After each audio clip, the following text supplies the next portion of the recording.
Well, 20 years ago today, October 30th, 2004, the Red Sox Nation in the city of Boston celebrated the 2004 World Series championship title. We want to hear from you on our latest Locked On Red Sox. Where were you on that day 20 years ago? Plus, 2013, Game 6 of the 2013 World Series, Red Sox clinching the World Series championship, winning Game 6 at Fenway against the St. Louis Cardinals as well. Brooks Brannon, one of the Red Sox minor league prospects playing in the Arizona Fall League. Brooks joins us as well to tell us about his Arizona Fall League experience. You are right where you need to be.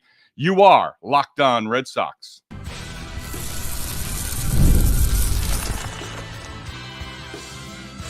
You are Locked On Red Sox, your daily Boston Red Sox podcast. Part of the Locked On Podcast Network, your team every day. And hello again, everyone. Steve Lennox, longtime play-by-play announcer, host of the Locked On Red Sox Postcast, filling in for Gabby Hurlbut again this week. Gabby and David Maljanian. Gabby is going to be back next week with her great analysis of the Boston Red Sox, and we're going to be in to the baseball postseason for real next week as the calendar turns to November. We are going to be visiting with Brooks Brannon out in the Arizona Fall League in just a few moments. We want to remind you our latest Locked On Red Sox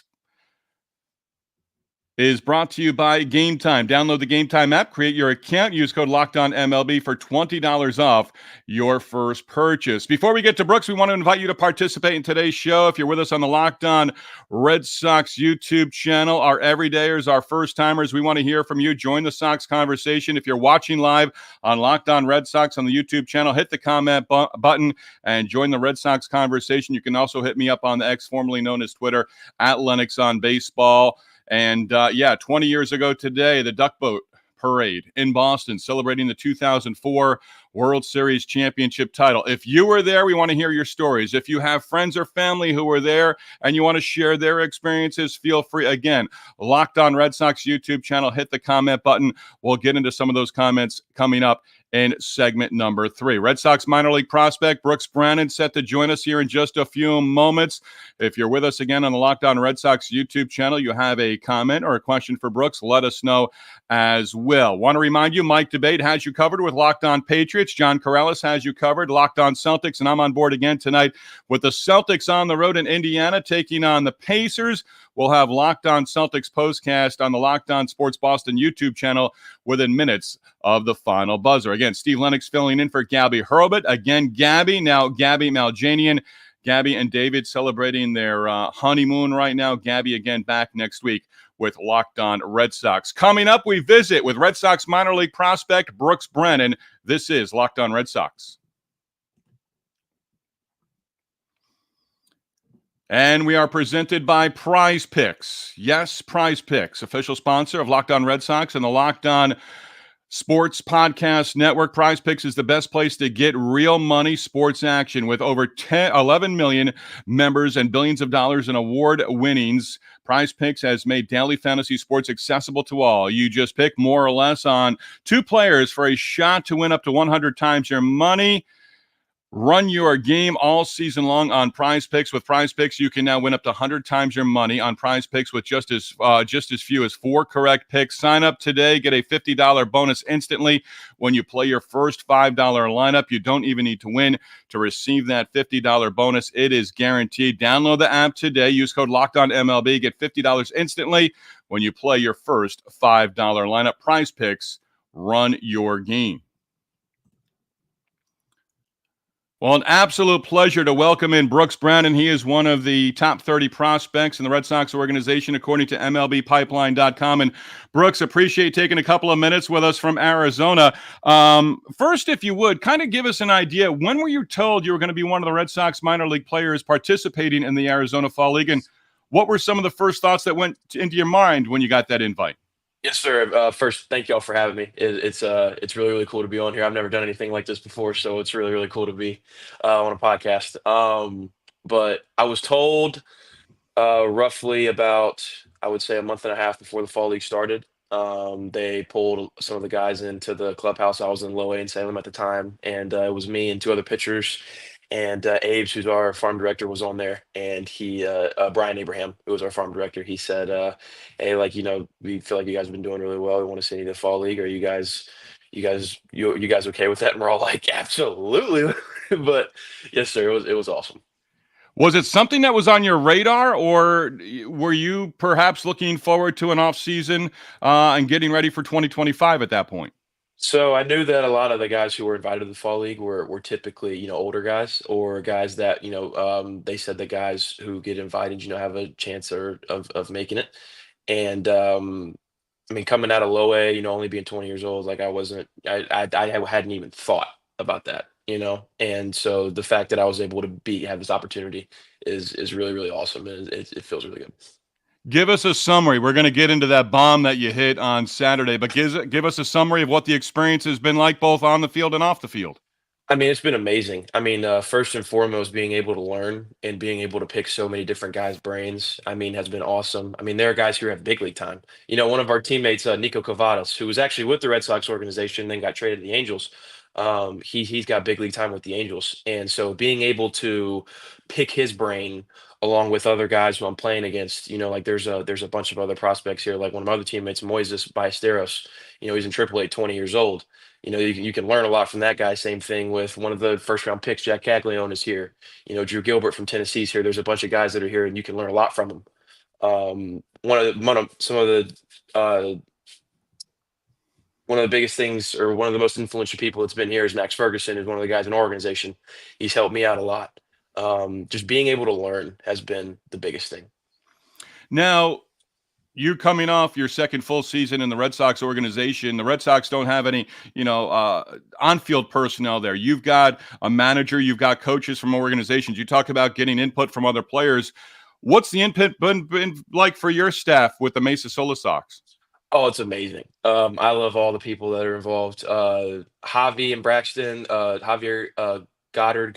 He's gonna blast me for saying his last name wrong, but he's from the A's. He's awesome. Braxton Martinez is amazing. Andy Shatsley is our manager. I mean, Andy's awesome. TK, who's one of our trainers for the Rays, and Marissa, who is she's actually with the Red Sox. She's one of the trainers with the Red Sox. I mean, the whole staff is just awesome, top to bottom. And I mean, the Solar Sox we're playing pretty well, and it's 100% because we're playing and working with people that we respect a ton, and I think it's awesome. So, Brooks, you were on the radar. You had a great second week in the Arizona Fall League. You were on it, featured on MLB.com. And then this past weekend, you hit a home run. Take us through that pitch, because people have seen the viral. It goes 468 feet, 105 plus off the bat. That pitch you attacked, that pitch was almost eye level, between the letters and eye level. Yes, sir. I didn't know how far out of the zone it was until the my teammates told me. And no, I reacted, and it felt good off the bat. So I looked up the box score, and I think I'm confirming right here. You go 468 and hit a bomb, and then you're behind the plate when White Sox prospects DJ Gladney goes deep as well. I think it was the next either inning or half inning.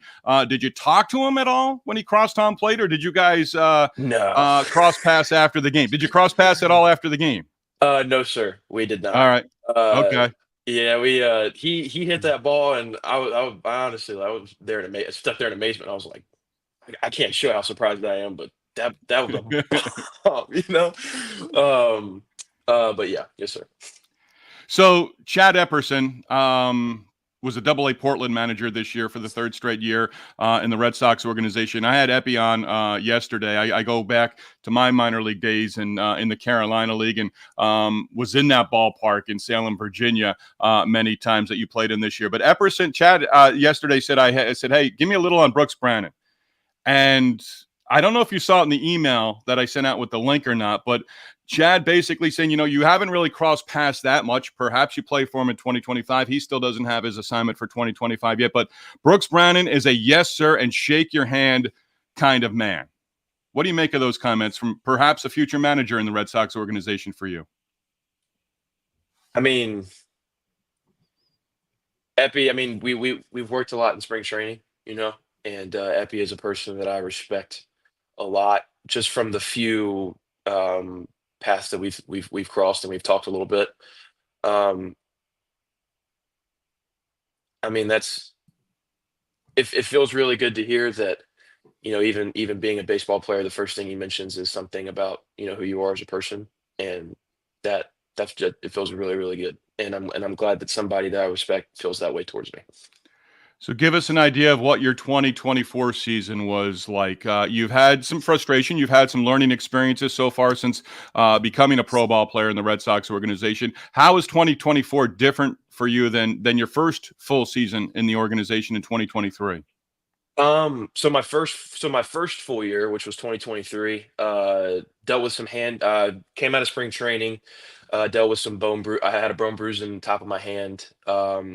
And then it was kind of just injuries after that. It was almost like a snowball effect. Partnered with some off the field stuff. We had a death in the family, and there were some other things that were going on. 2023 was for sure the hardest year of my life, and the it was the hardest year of my life, but it was the best year of my life because I came to faith. I became a Christian, put my faith in Jesus Christ as my Lord and Savior, and it's the best decision I've ever made and will ever make. And it's still the best day that'll be. It's still the greatest day of my life. And it will be first behind the day that I get married to my beautiful fiance and the day that I make it to the show. I mean, becoming a Christian is still the most important thing to me.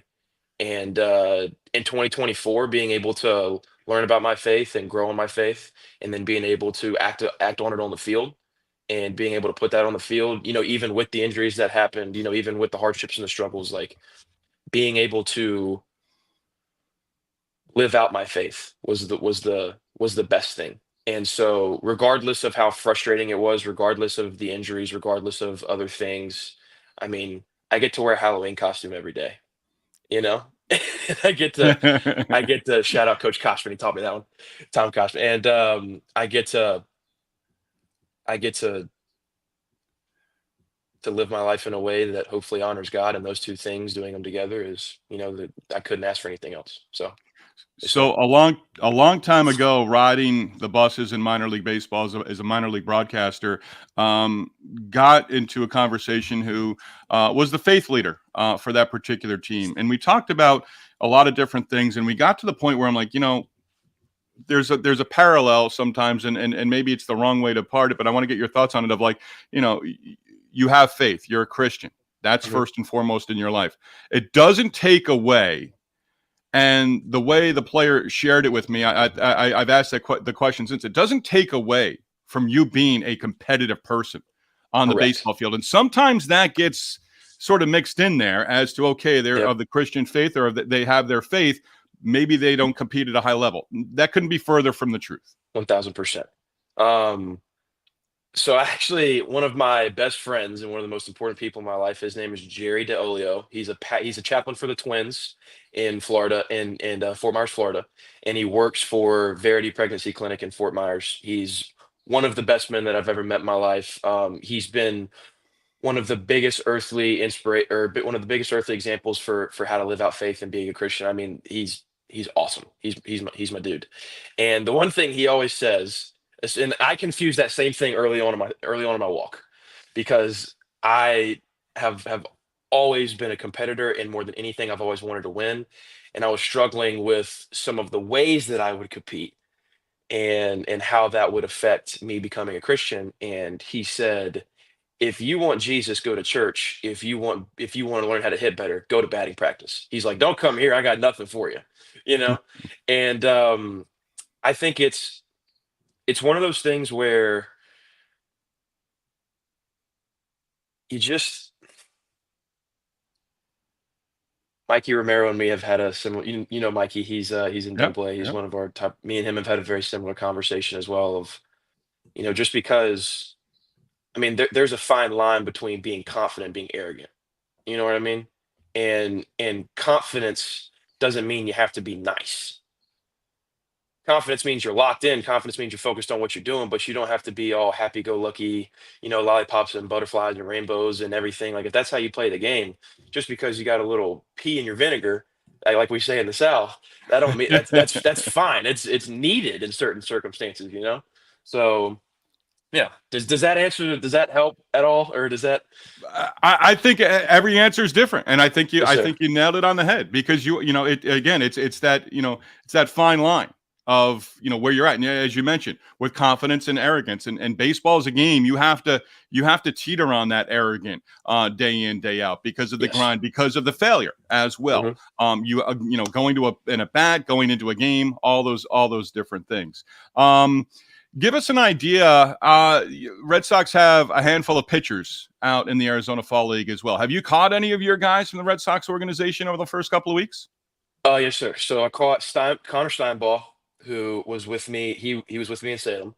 Caught Danny Kerwin, who was also with me in Salem.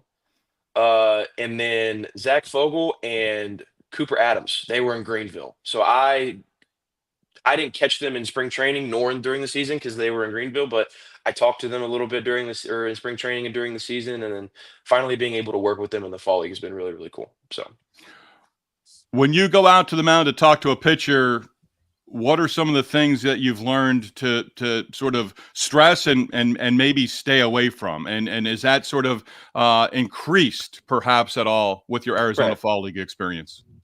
Yeah, the one thing that has been big for me learning in the fall league is also how to handle pitchers and how to be able to talk to pitchers. And certain guys they're wired a little differently. I mean, it's different for everybody. Like I am naturally more of an energetic, uppity, maybe sometimes intense guy, and it's really easy for me to flip that switch. And for some guys, it isn't. And so, just being able to learn when to get into somebody and let them know, like, hey, like you're doing this, and you need to do this, like let's go. Versus, hey man, like it's all right, just relax, trust your pitch, do what you do, we're gonna be all right. Learning how to differentiate the two has been big. So when you finally get to your baseball off season in a few weeks, what's on the radar for you before you head to spring training? As we like to say with the cliches, going to be here before you know it. Yeah. Well, number one, wedding planning. I got engaged during the season, so that's awesome. Congratulations. And thank you very much. And that's been fun. That's been fun? No, it was not in the slightest. But I love her, and she'll kill me if I don't help out. So, but no, she's awesome. But a little advice: just be there and have the smile on your face. That's your role. I've heard yes, honey. That's what you say. Yes, honey. There you go. There you go. But have you set a date? November 29th of 2025. Okay. Yeah. All right. So you're coming up on it. Oh yeah. Yes, sir. We are. Okay. She's her name is Bethany. We went to high school together, and she's a lot of my life. I mean, she's helped me through a lot of the hardship that I've been through this year, and I can't wait to spend the rest of my life with her because she's the best woman that I know. So, but so you said that word high school, and yes, I appreciate you sharing the story of your time in the Arizona Fall League, being engaged, your Red Sox career so far. I have a question for you. I want to get into your dad too, because I did not realize until late last night, putting some notes together, that your dad played pro ball as well. We'll touch on that, but do I have this right? Your senior year, you tied your dad's North Carolina State single season record for home runs with 20. Is that right? Yes, sir. All right. So you had 20 home runs, 34 runs batted in, 91 RBIs. You opened up by saying you've never done anything like this before. Here's my only hard-hitting question. Why did anyone pitch to you your senior year of high school? And that's tongue-in-cheek sarcastic. I'm glad they did. That's all. Yeah, I'm glad they did. Yes, sir.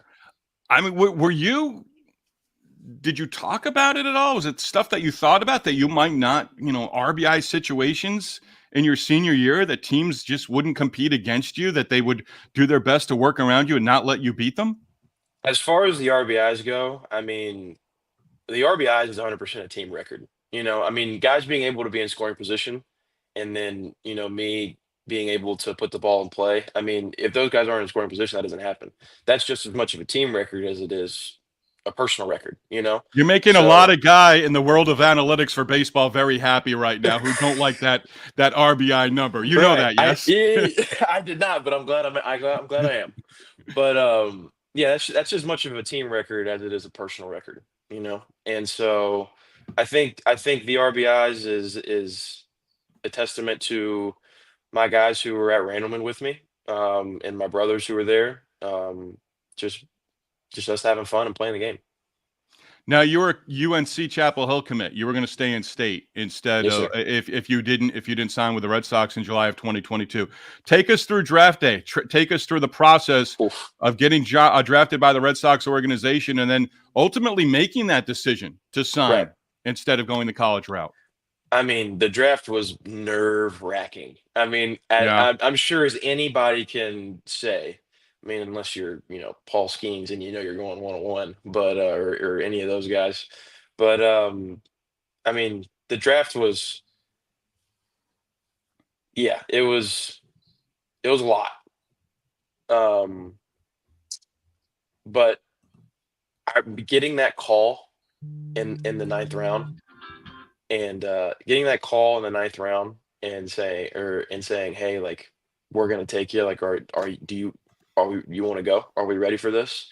And almost rupturing a vocal cord with how loud I screamed, heck yeah, or I didn't say heck yeah, but with how loud I screamed that, like it was awesome. It was one of the best days of my life. So, yes, sir.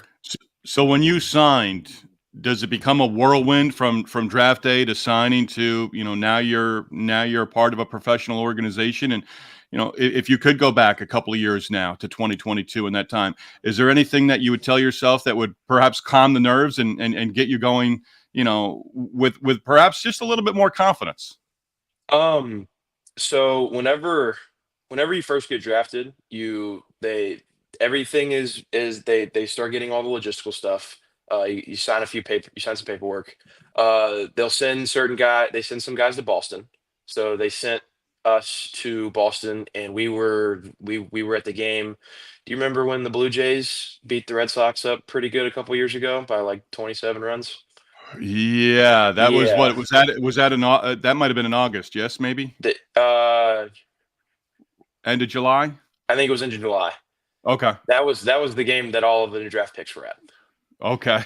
Yeah, so we were there and we got all our physicals done and we did that and we got to meet like a bunch of the Red Sox players and staff, and I mean it was really awesome. I mean, you see, JD Martinez getting close to a triple crown on TV, and then he's getting worked on in the training room, and you're like, that's JD Martinez, So yeah, like when you're first there, getting a little bit of starstruck a little bit. Um, and then after that, you get about another week off, and then they send you to Florida to the complex, and then it's about a month. At least then, I know they did away with the extended FCL, but at least then it's another probably month of training, and then you go into games, and so and getting ready. And one of the biggest helps that I had in my senior year of high school and also in the FCO was Heather Macy. She's a women's basketball coach. She was at ECU. She's now at Barry University. And Heather Macy is one of the reasons why I am where I am today. I mean, she's taught me a bunch of things as far as mental skills and, specifically how to handle failure because I'm still working on it, but I was really not good at it, early on in my baseball playing days. And Macy being able to help me and being able to kind of show me the ropes of what it's like, to have gratitude and to be positive and to do a bunch of different things like that. She has helped me out from the mental side a lot. So she's part of the reason why I came to Florida and had some success out of the gate. And that's such a big part of it. And major league organizations are now more and more taking that into consideration and applying it to their players. And what I love about it, yes, it's at the major league level, but as you mentioned, in the organization, it's available to you as well as a minor leaguer coming up because, that's where the grind is. You mentioned, being at Fenway Park, but the start is in either Florida or Arizona, where you're currently at in the fall league. And it's a long way to go as an 18, Oh yeah. 19-year-old young man. Oh yeah. I joke with my family about it. It's like they put the carrot in front of the horse. Like they send the guys to Fenway. It's like, all right, this is the top. Yep. Now let's see how bad you want it. Like it's I'm really glad they did it because I have never had a feeling coming back from Fenway like I did. I mean, I'm sure you've been to Fenway, so you know how they call it the cathedral. You know how electric that place is when it's Yeah. packed, and I Yeah. mean it's amazing. So yes, sir. Yeah. Was that your first time to Boston? Yes, sir. Okay. What'd you think of when you first came? Did you come up through the tunnel? Were you in the dugout and then you took on the field and then you saw, what it was all about and that green monster right behind the shortstop? Right. No, we got tickets to BP, and we got to see the players take BP on the field, and then they took us down under to do the physicals and to do everything and Okay. talk with the Yep. doctors. We had to do MRIs the day before, so talk about our results and stuff like that, and just to make sure that there wasn't any underlying insert whatever. And no, it was awesome. It was awesome. Just being able to be on the field and whatnot was really cool. So your dad, Paul, I think I have this right. He's got a baseball reference page just like you do. Yes, sir. Drafted 4th round, couple of years of pro ball. He was drafted in 1990, pardon me, by the Seattle Mariners organization. How much did you pick his brain in terms of being a pro ball player, the draft process, and even in your high school days as you had scouts Right. following you and on your path? More than anybody. And I'm sure it got repetitive because it was like every single day we would talk about hitting for an extended period of time. You know, um, my dad is my biggest fan and my biggest hero. And being able to not only pick his brain about what he did and how he did it, but him being able to show me and then being able to put a little bit of it into use. I mean, he knows not to get on my hitting coaches, but he knows more about hitting than anybody I've ever met in my life. I mean, the man is a genius, and he's gonna say, "What'd you call me on the internet?" But he's yeah. My dad is the best, and so yeah. Brooks, appreciate taking a couple of minutes with us. Not rapid fire, but just quick answers. You mentioned putting on a baseball uniform every day. It's like Halloween. Tomorrow's Halloween. Anybody for the Mesa Solar Sox dressing up for Halloween? We may or may not have a few guys coming in some costumes. I may or may not be one of them. You we'll leave it there for you. We'll let that go for tomorrow. Best recollection, best memory of going trick or treating as a kid. Hiding in the Or bushes and scaring what was other your kids. favorite candy? What's that? Hiding in the bushes and scaring other kids. There you go. That was fun. What was the best thing that you had in your pillowcase, your jack-o'-lantern, or whatever you got your candy from when you went home and dumped it on the floor as we all did as kids? What were the things that you traded for, perhaps? It was usually the smaller candies, but when you went to those houses that sold like the king size ones, that was legit. We made rounds at those houses. So Good stuff. I appreciate that. Interests away from baseball. I like to read a lot. Being a Christian, I try to read every day. I do my best to read every day.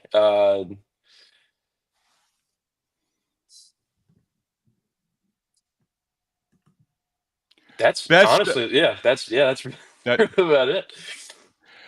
best minor league stadium you've played in so far. Oh, Fredericksburg Nationals for Okay. Washington. Yeah. Okay. All right. Have you played in a big league ballpark? No, sir. Have not. Okay. Okay. Closest What was thing I've your come to was the spring training complex okay? that we're here with the What Cubs. what was travel ball like? What was baseball outside of your high school season like? Your sophomore, junior, senior year, going into your senior year. So I had amazing coaches. Jeremy Nera, I played for 5 Star. So Jeremy Nera and Wendell Wright, those two guys were, they helped me out a bunch in not only getting noticed for colleges, but I mean just getting noticed by scouts. Playing in those tournaments.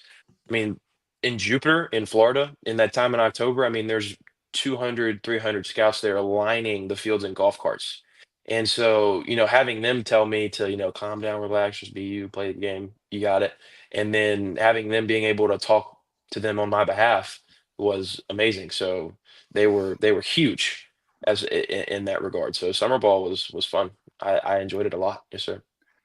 As someone who's never been able to grow a beard, I think I saw you were playing catch. Salem Avalanche had something this year.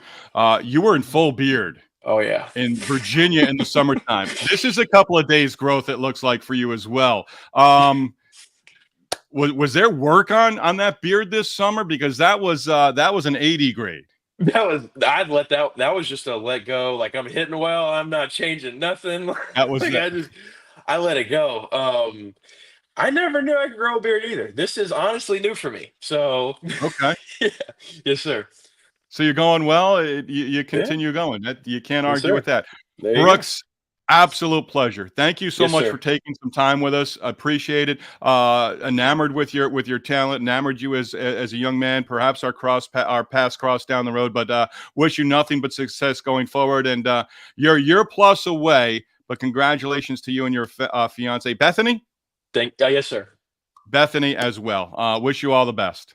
Thank you all very much. It was a pleasure to meet you, and thank you for having me on.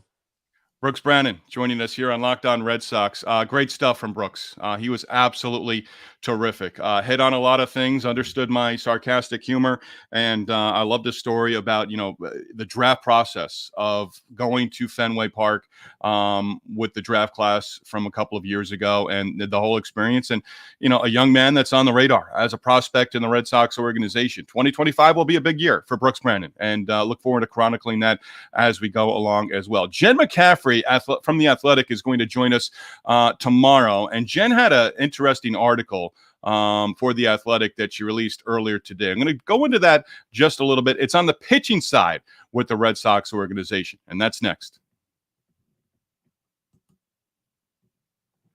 And Locked On Red Sox, part of the Locked On Sports Network, presented by Game Time. Now, Game Time is an authorized ticket marketplace of Major League Baseball, which makes getting tickets faster and easier. Prices on the Game Time app actually go down the closer it gets to first pitch. Game Time features seat views, where you get a panoramic view from your seat in the app before you buy. And with Game Time, you get the lowest price guaranteed, or Game Time is going to credit you 110% of the difference. With Game Time, you can take the guesswork out of buying MLB tickets and more with Game Time picks. Download the Game Time app today. Create your account. Use code LOCKEDONMLB for $20 off your first purchase. Terms to apply. Again, create an account. Redeem code LOCKEDONMLB for $20 off. Download Game Time today. Last minute tickets. Lowest price guaranteed. Game Time. Again, proud sponsor of Locked On Red Sox.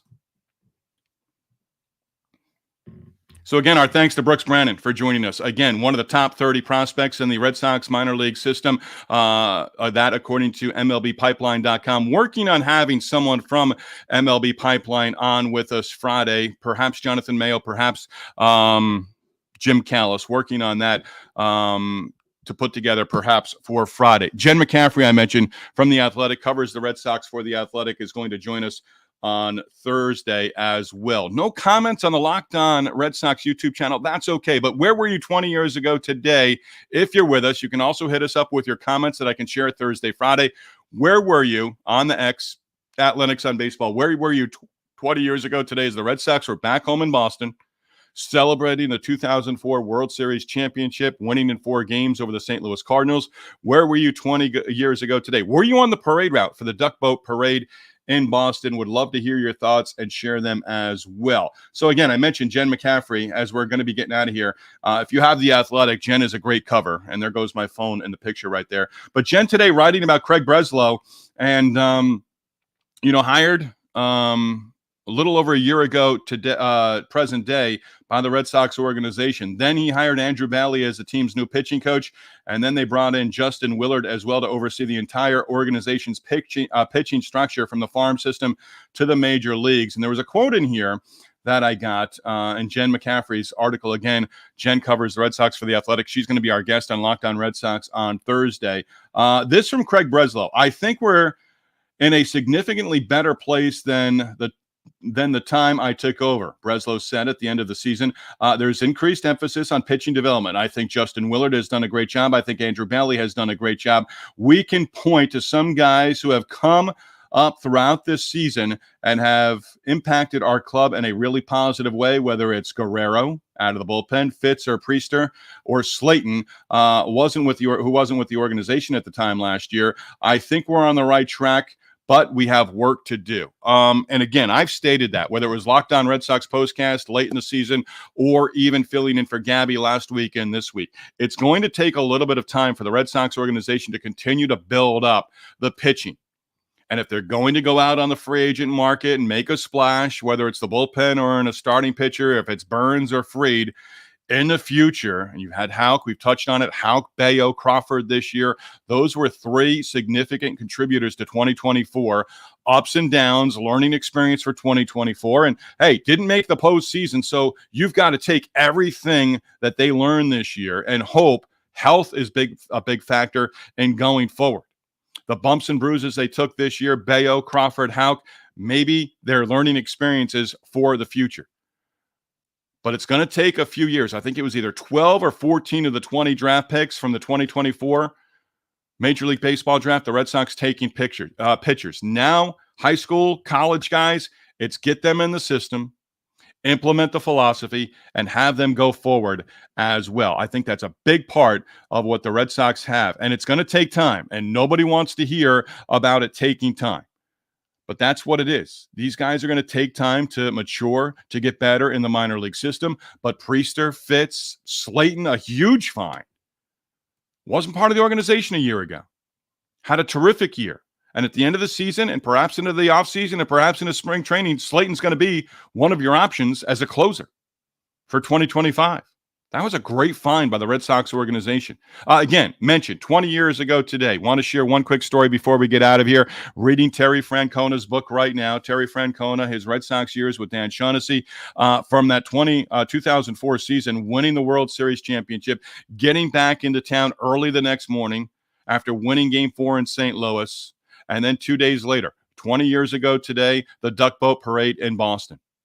Well over 3 million people in attendance. Terry Francona in his book sharing a story about Larry Lucchino the morning of the parade. Lucchino was going crazy, was going ballistic because no one could find sweatshirts that everyone from the players to the coaching staff to the front office, people that were going to be a part of the parade on the duck boats, no one could find the sweatshirts. Terry Francona is basically saying, we just broke the curse. We just won the World Series.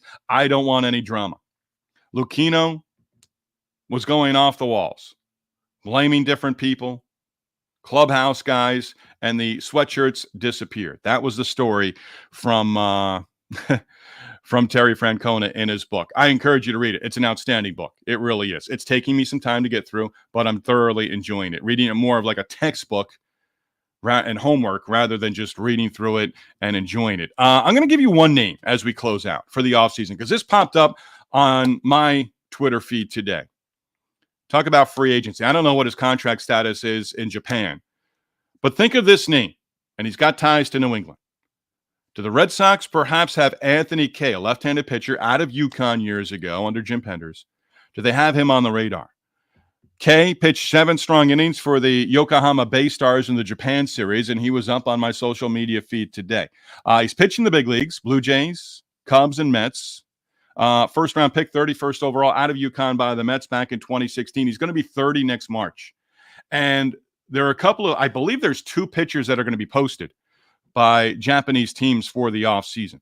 And again, going back to Terry Francona's book, when they were going after Daisuke Matsuzaka, Terry Francona and Theo Epstein were excited about Daisuke and signing him and bringing him from Japan with the posting system because that was a pitcher you were going to secure, thinking he was going to be the ace or 1 or 2 on your pitching staff, and you were going to have to give up anybody in a trade. Kind of where the Red Sox are right now. But Anthony Kay, to me, is a very interesting name for the Red Sox and another major league organizations. And the reason I say that as well is a lot of pitchers, hitters too, but maybe significantly more in terms of the pitchers. A lot of pitchers go to Japan, really figure things out, come back to the States and have success. Sure, you can come up with a name or two. But Anthony Kay, for me, might be an interesting name for the Red Sox during this upcoming offseason. Again, our thanks to Brooks Brannon. He was outstanding. One of the top 30 prospects in the Red Sox organization, according to MLB Pipeline. Brooks, outstanding in visiting with us. This will be available wherever you get your podcast. We are back at it Thursday. Locked On Red Sox YouTube channel, noon Eastern. And with the Locked On Red Sox podcast as well, we'll be on at noon Eastern. Jen McCaffrey, as I mentioned, is going to be on board with us. Jen covers the Red Sox for The Athletic. Again, as always, we tip our cap to you. Steve Lennox in for Gabby for a couple of more shows, and then Gabby Hurlbut is going to be back next week. Locked On Red Sox Podcast Network, your team, your Red Sox, every day.